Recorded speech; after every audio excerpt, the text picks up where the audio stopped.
There's nothing like it. The Whelen Modified Tour goes green and down into turn number 1. We welcome you back to the Budweiser King of Beers 150 here at the Thompson International Speedway. The command to fire engines has been given. 29 cars will answer that command. Let's take a look at the weather tonight. There was some chance of showers. So far, we have avoided them. Temperature a little high, 71 degrees, but the humidity not as bad as one would think. Now, let's take a look at the starting grid. Now remember, the pole sitter, he gets to choose how many cars invert. And the pole sitter pulled to the pill 8, Jimmy.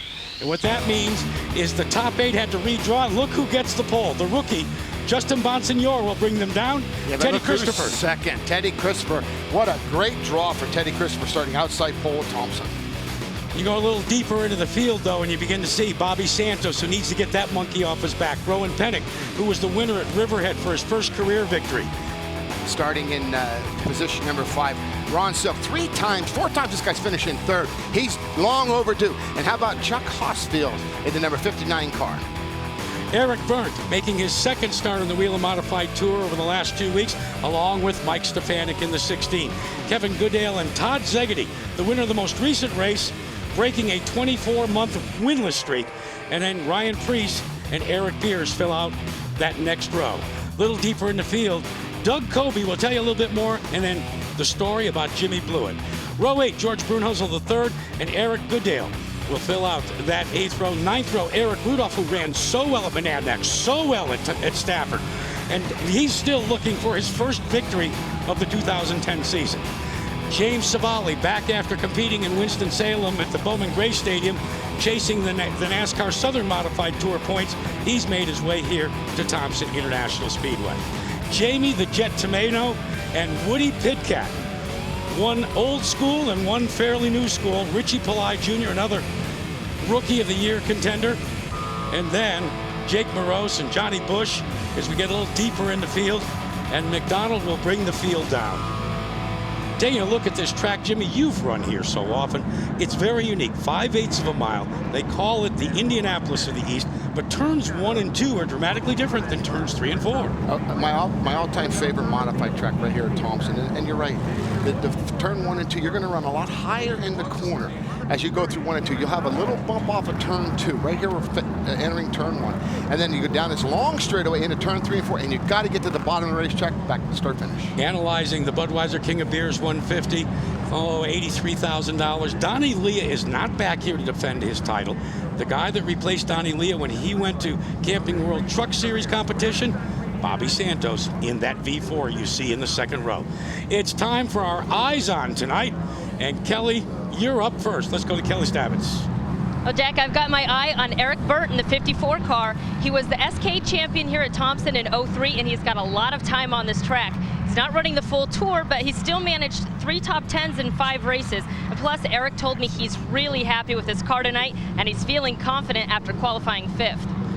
What about you, Jimmy? Who have you got your eyes on? My eyes are on the number 3 car, Ryan Preece. This guy's 5 top 5s in 2010, second at Riverhead, but most of all, the second place in the 09 fall final here, and then the spring opener here, second. The guy's long overdue, Jack. I believe he'll be tough tonight. I'm going to keep my eyes on Chuck Hosfeld from Ransomville, New York, in the Ed Bennett Properties number 59 Chevy. 5th at Stafford the last time out. Hosfeld has had a couple of truck racing starts after he won the Jack Roush Gong Show Driver X, and I'm going to keep my eyes out for him. We may have a chance to chat very quickly with our in-car reporter, and this time it'll be the 7-time champion Mike Stefanik. Let's see if we can get a word in with Mike. Mike Stefanik, Jack Arute, topside in the Versus booth. Do you read us? Got you loud and clear. All right, Steffi, what's on your mind? What are you going to do in the first 20 laps? Well, right now I'm just trying to heat up these big, fat, wide Hoosier tires that you find on these Whelen Modifieds and get a good start. Don't really have to accomplish too much here in the early going, but want to stay out of trouble and just try to get into a little rhythm and see what we got. Well, we wish you the very best, and we'll be chatting with you throughout the race. Good luck. Sounds good. Thanks, man. We are coming to the green, and you can have fireworks. Hey, she said it the best. Julie Stefanik is her spotter. That was cool. And we are coming to the green, folks, and we are going to have some fireworks. And the thing about Thompson right now, and Mike said it best, you got to be patient. 150-lap race, big, wide corners, a lot of room to pass here. Got to be a little concerned. Bonsignore's a rookie. He is on the inside and the old master, Christopher, on the outside.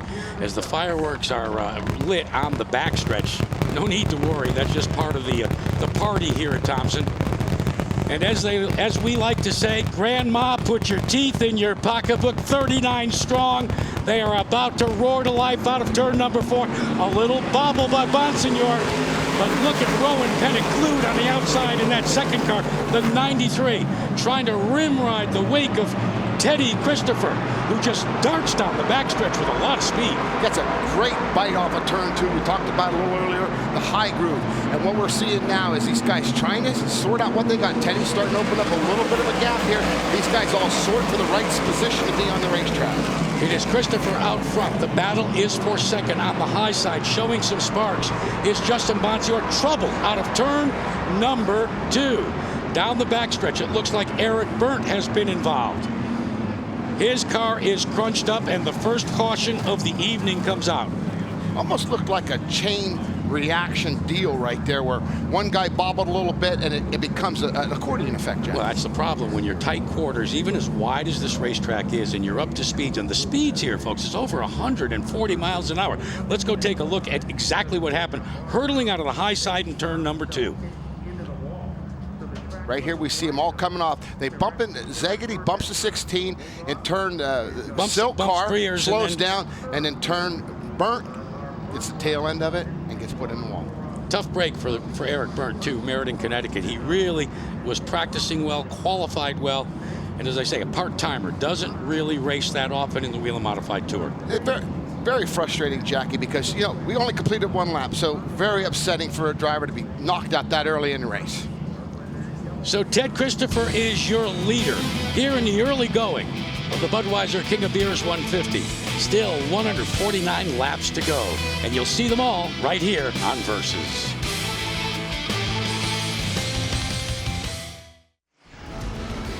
Earlier today, as you look at the 00 and the 99, that is Woody Pitcat does the crossover move to get by Teddy Christopher. Teddy Christopher on the white flag returns the favor. They rub wheels, and Teddy Christopher wins in the Sunoco Modifieds to score his first win of the night. We are 32 laps into tonight's Budweiser King of Beers 150, and who's out front, partner? Teddy Christopher. And what we're seeing now is he's starting to really starting to pull away, getting into some lap traffic, and got the track all to himself right now. Let's reset the field for you. Behind Christopher is the rookie Justin Bonsignore. Rowan Pennick, Whittier at Riverhead, he's in third. My eyes-on guy, Chuck Hosfeld, is in fourth. But the guy that's on the move is Ron Silk. He put a move on the 16 car. Mike Stefanik has been carving his way to the front. Silk is now posted in 5th spot, having acquired the spot from Bobby Santos. And Santos looked a little timid, didn't he? He did. He looked a little timid on the start. He looked a little timid here. He really surrendered. But the guy that I'm concerned about, Mike Stefanik, has dropped all the way back to 10th right now as we speak. So something's gone rare on his car. Just not as good as he needs to be at this present time. We are almost into the window where you have to begin to consider maybe first caution going for 3 new tires. They're only allowed a choice of 3 tires. You can put them on any 3 corners you want or 4 corners of the car. Nobody ever puts one on the left front unless they have a flat. Well, and the thing about it is that I believe they will pit, because we had 1 caution flag, and right now we're just setting pretty torrid pace in the low 19-second brackets, and they're just really, this is hard on the tires. When you don't have time to cool them down and under caution, this is taking a lot of life out of your tires. So yes, I think you're right. They will pit when the opportunity arises. Focusing on the battle where Doug Coby, currently being posted in the 7th position, he is trying to challenge Bobby Santos for the 6th spot. A lot of lap cars now, Jimmy, and so you're forced to take the elevator upstairs, but you've got to pick and choose where you go. As you see the blue car, the number 3, Ryan Preece, who is now being posted in the 8th position. They really don't have a lot of place to go right now. No, they really don't. And when you get into some heavy lap traffic like this, you have to stay high. The drivers are giving option, high or low, and they're all staying low, so the leaders aren't going on the high side. That eliminates you from really having to pass one another. You have to get back in a clean track. Working race traffic, though, does it take you out of your rhythm? Yes, it takes you out of your rhythm, because all at once you say, I'm going in lower here, and now you have to go high to pass a lap car. Very critical where you catch a lap car. You see Pierce trying to get under the Doug Kobe car in the 92. So they've gotten clear of the lap traffic. Now we're starting to see him starting to push the issue a little bit. Hey, we're running out of time here. Let's see what we have with our car. Ryan Preece was crossed up coming out of turn number 4. He tamed the Stallion down into turn 1. One car slowing down the front straightaway, and that is the Busch machine. And that will bring out our first caution of the evening, second caution of the evening, but the first one that counts, because the first caution was so early. How many guys come in now, Jimmy, to take on lap new 41, tires? Lap 41, I believe we're going to see probably all the leaders pit right now. And the reason being is, you know, it seems to me like we saw that at Stafford, and I think we'll see it here tonight at Thompson. Johnny Bush's car has come to rest at the end of the front straightaway, and that will bring the yellow out, second caution of the evening. And the window is open, but I'm not sure. I think it's going to be a case of follow the leader. Well, track position is still critical. We see him cutting in the lap traffic, and you know Teddy's setting a pretty torrid pace. So I think that some of these guys, 4th, 5th on back. Naturally, here comes Priest up to the inside. Okay, a lot of the guys, only 3 guys, 4 or 5 guys hit pit road right here. Let's check in with Kelly Stabbits. Kelly.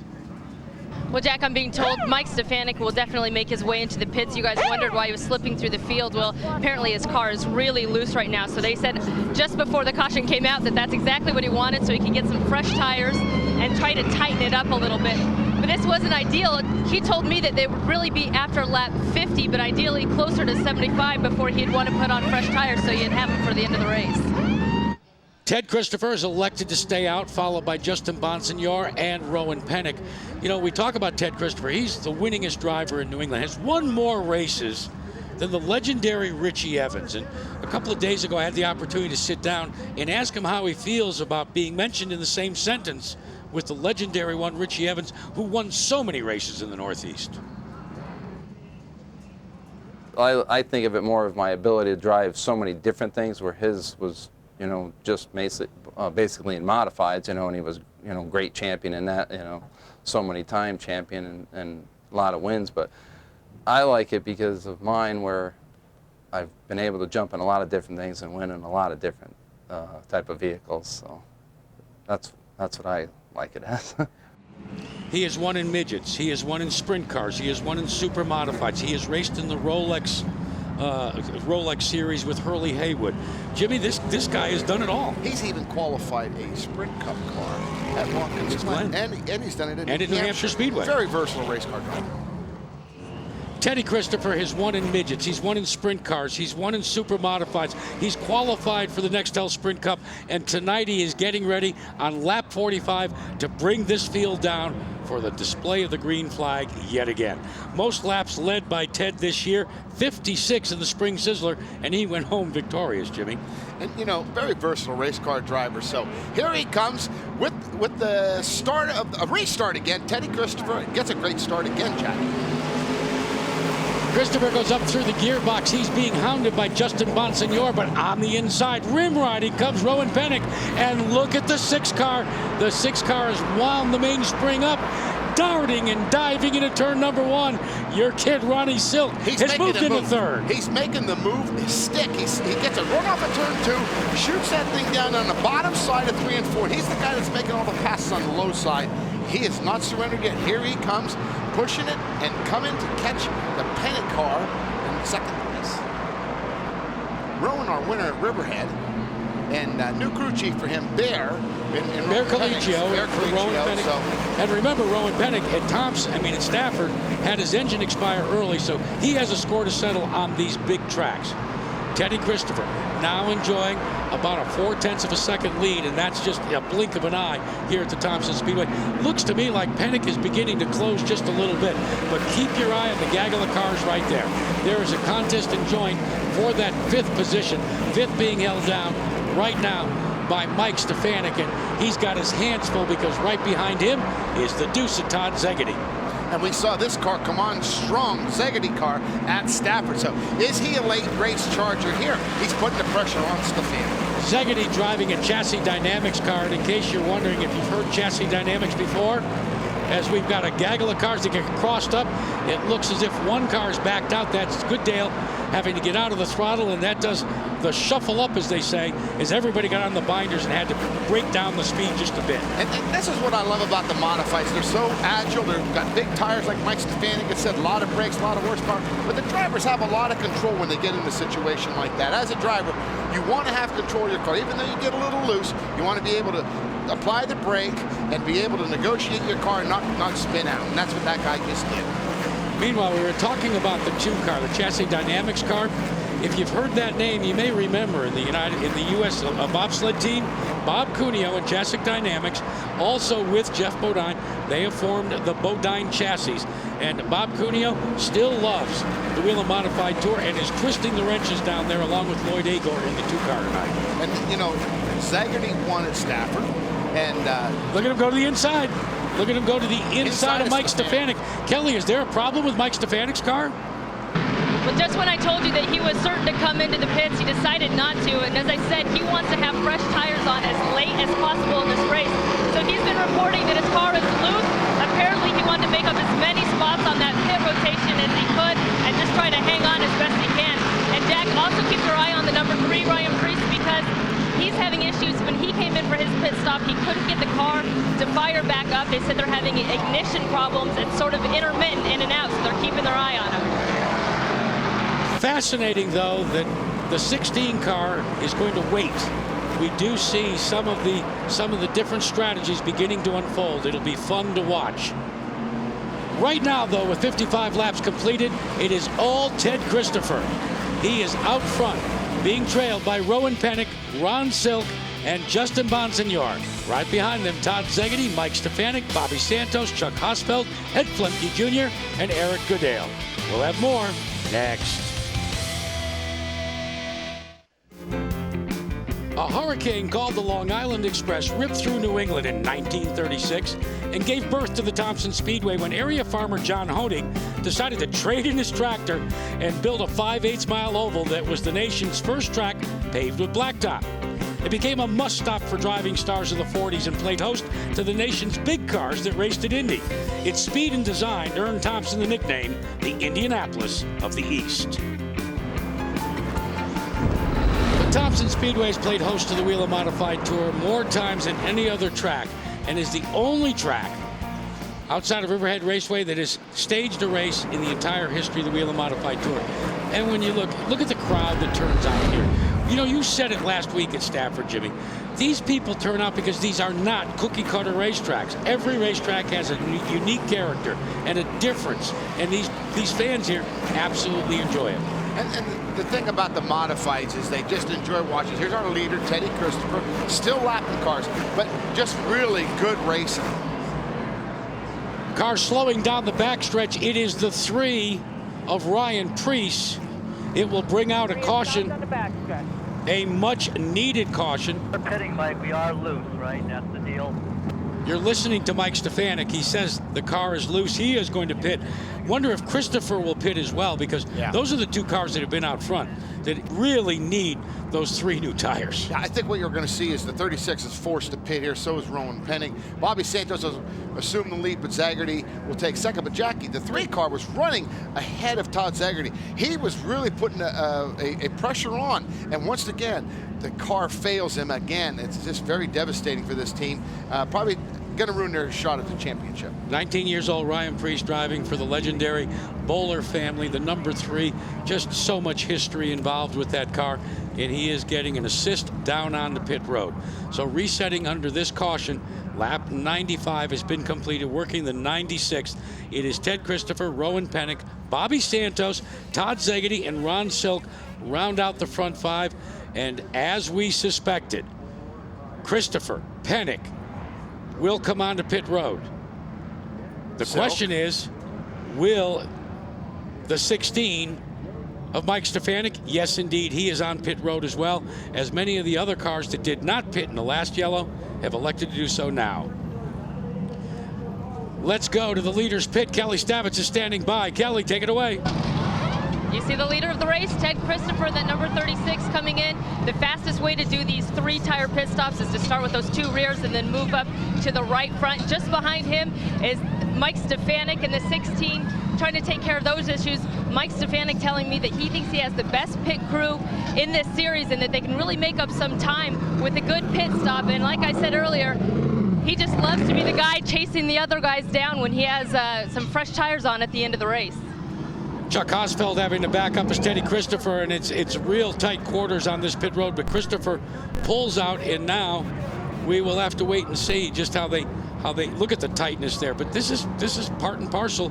Stafford, Thompson, it's a long pit road, but it narrows down.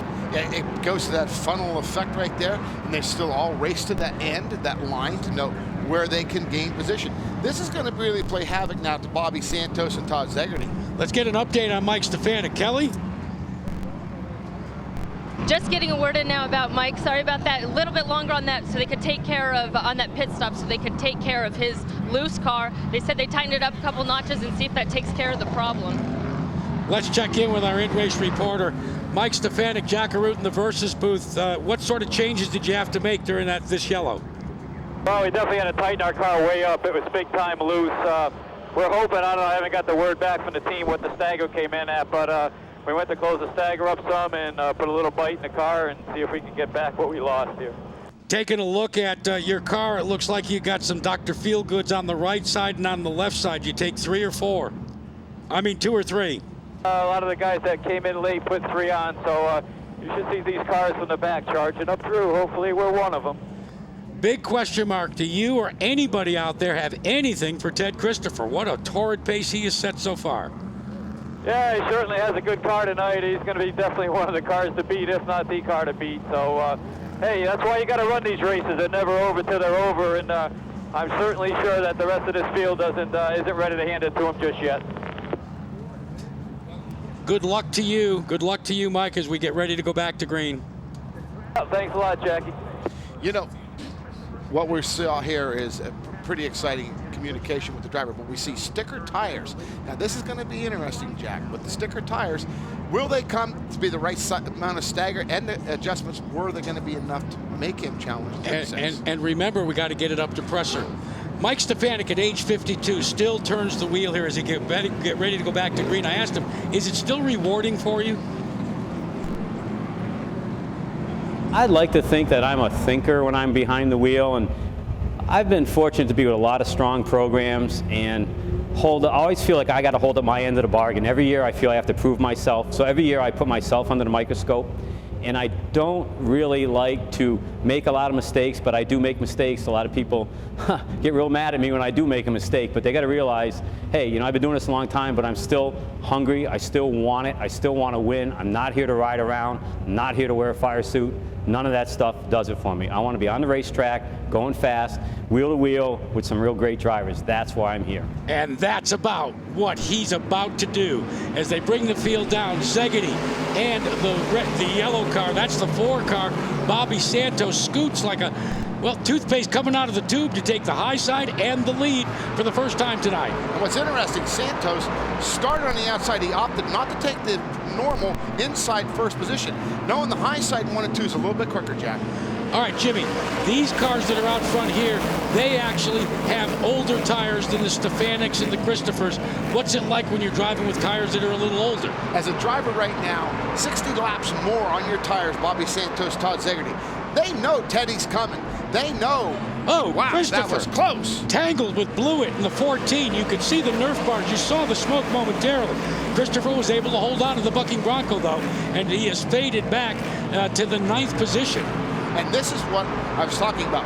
Is he going to make it through the traffic? And this is what Bobby Santos is hoping for. He doesn't get through traffic. He knows with them new tires, he will be a factor. Bobby, 60 more laps on his tires than Teddy. Darrell Waltrip likes to call them Mr. Dr. Feelgoods, and right now the 16, the 93, and the 36 all have them on board, and they are chasing down the front 4 cars. Next car that Teddy Christopher will be going after. is the Chuck Hosfeld car. Christopher ducks to the inside, tries to get the advantage on Hosfeld from Ransomville, New York. He does in turn 1. He moves into the 5th spot. Let's go back and look at that fender flailing. No fenders, so it's actually Nerf bar to Nerf bar with Teddy Christopher. This is turn 3 and 4, entering turn 3 and 4. Blew it on the inside in the 14. Looks like he just moves on up like he doesn't use the brake. I don't understand if something happened to his Spotter. Right there. Spotter let him down. Blewett was going after the 92, trying to go for position. That's the spotter's fault. Didn't tell him that Teddy was on the outside. But the veteran driver, that Teddy is, didn't panic, did a great job. Now he's in 4th position and closing fast. 106 laps have been completed. Let's go back. We talked about Bobby Santos. I ask you the question, is Santos now got his confidence back that he's leading? He is, but we see Teddy just closing the gap. Teddy, you know, to me right now, Teddy is going to really play a mind game on Santos, because I have a feeling right now the 36 car, Teddy Christopher, is going to make quick work of Ted Zagerty, and then after he's Todd up here, he's going to spin him out and come right up after Bobby, and he will try to deflate Bobby Santos and take the point lead with him. Jimmy, you just don't see cars pivot like a Whelen Modified Tour car does in Sprint Cup competition. Why is that? You know, these cars, big tires, very low to the ground, 2,650 pounds, 86-inch wide tread width, a lot of brakes. You know, if you're a race car driver and you love to drive a car that's mobile, with a lot of power, stopping power, good grip, that's a modified. There's about 6 feet separating the 4 car and the 36 car. There's 6 points separating Bobby Santos and the guy that dicks to the inside, the 36 of Ted Christopher. They have turned the wick up. Santos trying to hold on desperately to the lead here and his points lead. But there, rim riding down on the inside comes Teddy Christopher.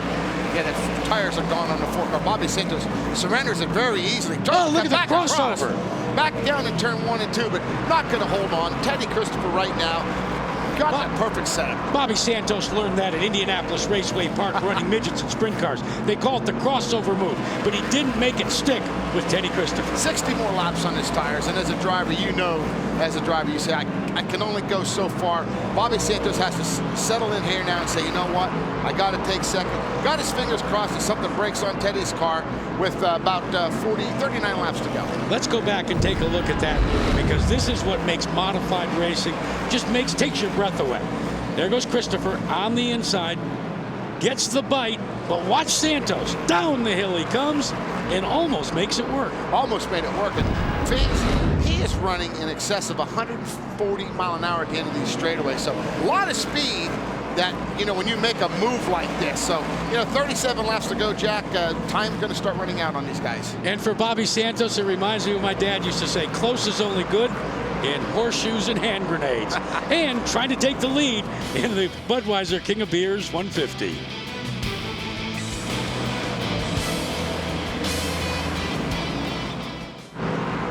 Back here at the Thompson International Speedway, the waning moments of the Budweiser King of Beers 150 are starting to unfold. The man that is led from the drop of the green flag stays out there, Ted Christopher. Christopher, who kind of has people that really love him and others that really hate him. We asked him, how do you feel about the mixed emotions you get from the fans? No, I tell people, as long as my mother still loves me and my wife loves me, and my dog always loves me, and if he doesn't, I'll just buy another one. So you're going to buy another dog. I love it, man. Go down to the pound and say, you know what? You're all right. Your tail's wagging. I'm taking you home with me. Roof. Roof. You know what's interesting? Teddy has only led 56 laps in the spring scissor. Not a lot of laps led. Tonight he's led almost twice that. So let's take a look. Ted Christopher is running out front, but look who is starting to put his confidence back out on the line. Bobby Santos runs in the second position. In third, Todd Zagerty right there, right behind Santos. And they've had a good run. And for Bobby Santos, this may be just as good as a win, even though if Christopher pulls away, he might lose the points lead. But at this point, for Bob Garbarino, the car hasn't expired like it did at Lime Rock. It didn't blow up like it did at Stafford in the last race. So he's got to be happy. Todd Zagerty in the Whisk machine. That's a Ford-powered machine for Szegedy from Ridgefield, Connecticut, most recent winner here in the NASCAR Whelen Modified Tour. And right behind him, we see 6 of Ron Silk. This guy, third again, and tonight running 4th. You know, strong run. He's closing in on these points. And, you know, the other guy, Rowan Penning, in 5th position, the guy that wins. First time on the tour at Riverhead. And old Rowan here, new crew chief, he pitted with Teddy, but taking him a little bit longer to get through the field. He's 5th. He can gain a little bit more, I believe, because he has fresher tires than the Santos car in Szegedy. And then in the 6th position, Mike Stefanik in the 16, and just about 4 laps ago, his crew chief radioed to him, told him that there were just a handful of laps, and basically challenged the 52-year-old to get up on the wheel and get up on the seat. I believe as a driver, that's the worst thing you could tell a driver, because the driver's giving him his all. Mike's been fighting a very ill-handling car, and he's trying to bring it home for the best finish. He doesn't need to be pep talk. This is not a young kid, 2nd or 3rd time at Thompson. He's the all-time winner here at Thompson. So to me, I believe that that's something that the driver doesn't need to hear right now. He needs to focus on what he's got to do, try to bring the car home with his best finish. Keep digging. That's Julie Stefanik, Mike's wife, who serves as a spotter, cheering him on, and that's the way you want to encourage a guy. Just keep digging, keep going for it. Yeah, that's the confidence call, and that's his wife, and she's doing a great job. And, you know, the thing about Mike is he's been here. He knows he doesn't have the car capable. We heard him say that he was, you know, knew that 36 was the car to beat, but they weren't going to give up yet. He still hasn't given up. He's running in 6th, and surely not just rolling over and dying right now. Just a handful of laps remain here in the Budweiser King of Beers 150. Teddy Christopher is leading. He's led since the drop of the green flag. Will he win? Well, be with us next, and you'll find out along with us.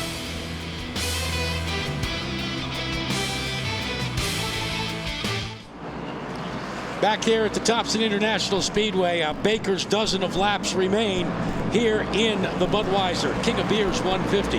This man, Teddy Christopher, has been out front since the drop of the green flag. Christopher has made mincemeat out of the competition in the Al Lee Installation Chevrolet, and it has been all Teddy Christopher. Waited, drove a conservative race in the middle of the race, not letting his car bind up, not trying to keep any free, to try and keep the heat out of the tires, then pitted for those 3 new Hoosier tires, and it has been to his advantage as he carved his way to the front. And meanwhile, in 2nd, and this is a battle that's starting to heat up, it's the yellow car of Bobby Santos, the current points leader, and young Ron Silk, who is running in, trying to run him down on the inside, Jimmy. This is the bumper move right here. Silk pitted with Teddy Christopher. He has finally passed Todd Szegedy. Tires becoming a big issue. I think they made a mistake on the 4 car and the 2 car, pitting too early, and you're seeing him there with Silk now. Silk in 3rd. He said, this guy's saying, you know, I've had enough 3rds. I need to get the 2nd, and hopefully I get a race start here and get a shot at Teddy, because my car's come to life right now. Great move right here on the inside. Has to roll out of a little bit. Still going to keep the pressure on. Love the chrome horn. Here he comes right back on the front straightaway. 8 laps to go. Heavy race traffic in this battle for 2nd spot. Is there anything that Santos can do defensively to hold off a hard charging and what seems to be a little faster Ronnie Silk? The lap traffic is his best friend right now, as you see. Silk just go to the bottom in the opening K past the lap traffic. Knowing the new tires, well, I should say 60-some less laps on his tires, pays off right here, and he makes a great move on Bobby. He passes into 3. Here comes Penning, the same guy, pitted with Silk, and he has 60-lap pressure tires, and they're starting to really show right now with 7 laps to go. So resetting the field, Ted Christopher continues to lead. Ron Silk has moved into 2nd with that nifty move on Bobby Santos. You see Rowan Penning, he is trailing in the 4th spot. In 5th is Todd Szegedy, and 6th, still digging, is Mike Stefanik, Doug Kobe, Glenn Reen, Chuck Hosfeld, and Eric Goodale round out the top 10. We talked about it earlier on the show about Bobby Santos and his confidence. This is the biggest problem with confidence. He's losing it as Silk just passes him for 2nd. We're seeing Rowan Penning in the 93 trying to pass him. This is killing his confidence. Plus, he's seeing his point lead probably go away to the leader, Teddy Christopher, with 4 laps to go. Teddy Christopher out front. Here is the battle, though, for that 3rd spot.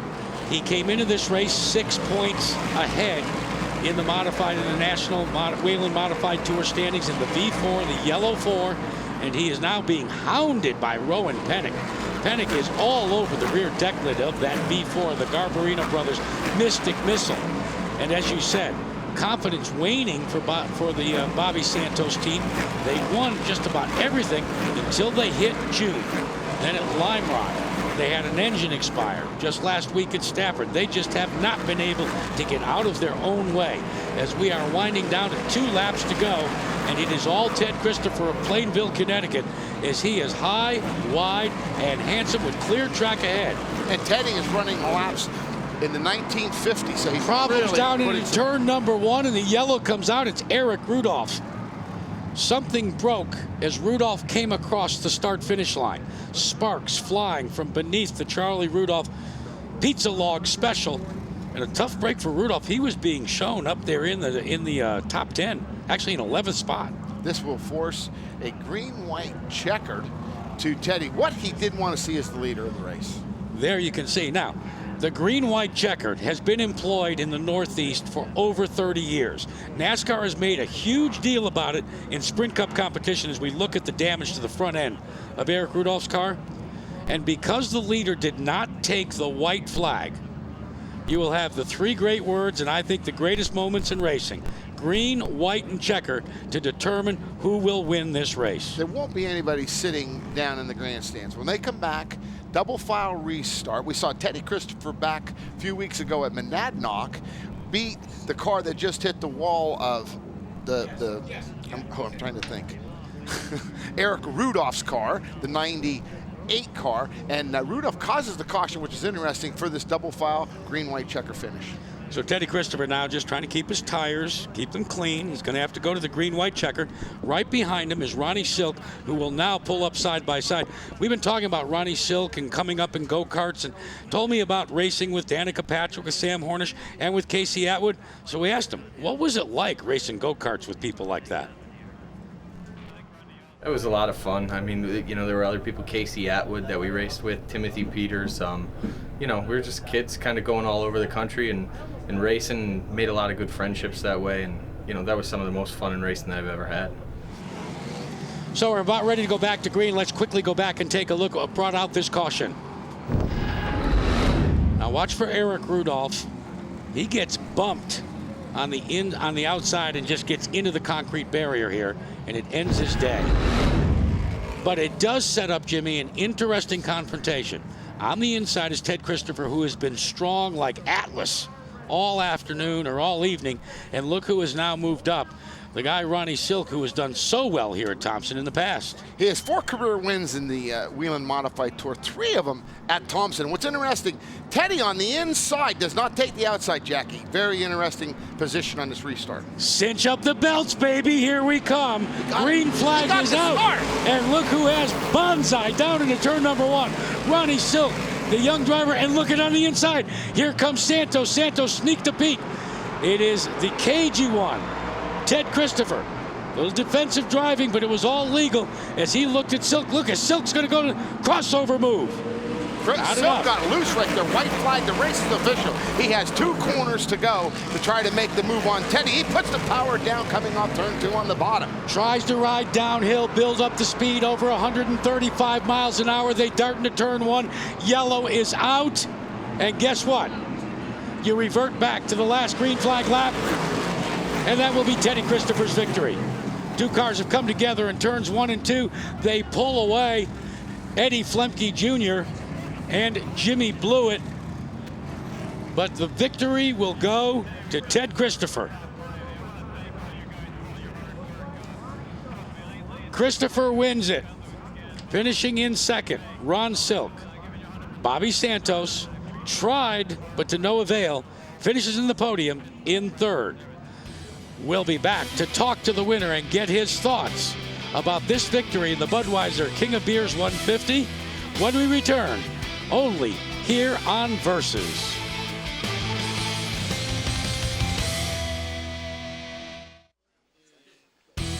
The Budweiser King of Beers 150 is history, but to appreciate it, you've got to go back, Jimmy Spencer, to the last lap. It clarifies exactly what NASCAR Whelen Modified Tour racing is all about. Green, white, checkered. Here he comes. Watch how close these guys get. They touch right before the finish line. Teddy does a fantastic job. Ron Silk gives him the room. Teddy sticks it deep down into turn 1 and makes it hold. What a great move. And Teddy Christopher holds on and scores the victory. He is in victory lane. Let's go to Kelly Stavitz. Ted Christopher victorious here at Thompson. He's now won 4 of the last 6 tour races here, and he has taken over that points lead.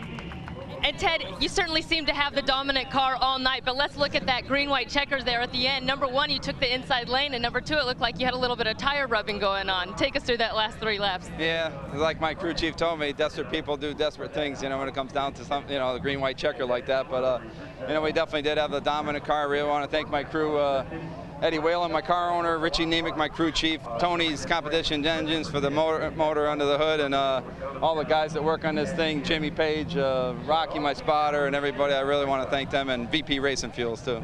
You've made up so much from that point spread from earlier in the year. How much confidence did you have heading into this race at Thompson that you would take over? Probably not as much, you know, after the practice session, but then after time trials, we had a pretty good car, and then, you know, when it went that far in the race so good, I says, oh, we got a pretty good car here, but, you know, anything can happen in this game. So, but it was nice to lead the most laps and lead laps and then win the race, so we got pretty much almost maximum points, I guess. Almost like Formula One, maximum points, right? You are our new points leader. Congratulations, Jack. Yeah, Kelly, in the net change, he came in trailing Bobby Santos by 6. He leaves Thompson leading by 8. That's a big change, because when you can go from second to first with 4 races left on the schedule. You hit it exactly the way he had to do. Just keep doing what you're doing. He comes home victorious. Bobby Santos, though, gets a little momentum by getting a podium finish, going a little deeper in the field. Some disappointments. You've got to take a look at Jimmy Blewett colliding with Ed Flemke on that last lap that brought out a caution at the end. And really, the guy that probably had the most to lose, young Eric Rudolph, crashing and ending up in the 21st finishing position. A reminder that coming up your way next will be the NASCAR Whelen Southern Modified Tour, coming to you from Caraway Speedway, the Caraway 150. Our thanks to all the people here that have made our stay at the Thompson International Speedway so much of an enjoying evening. We hope you've enjoyed it as well, and if you want more information, just log on to Versus.com. For Jimmy Spencer, Kelly Stavitz, I'm Jack Arute. Let's do it again, shall we? This copyrighted telecast may not be reproduced, retransmitted, or used in any form without the authorized written consent of NASCAR Broadcasting. NASCAR would like to thank all of our loyal fans for your continued support, and we hope you enjoyed today's broadcast.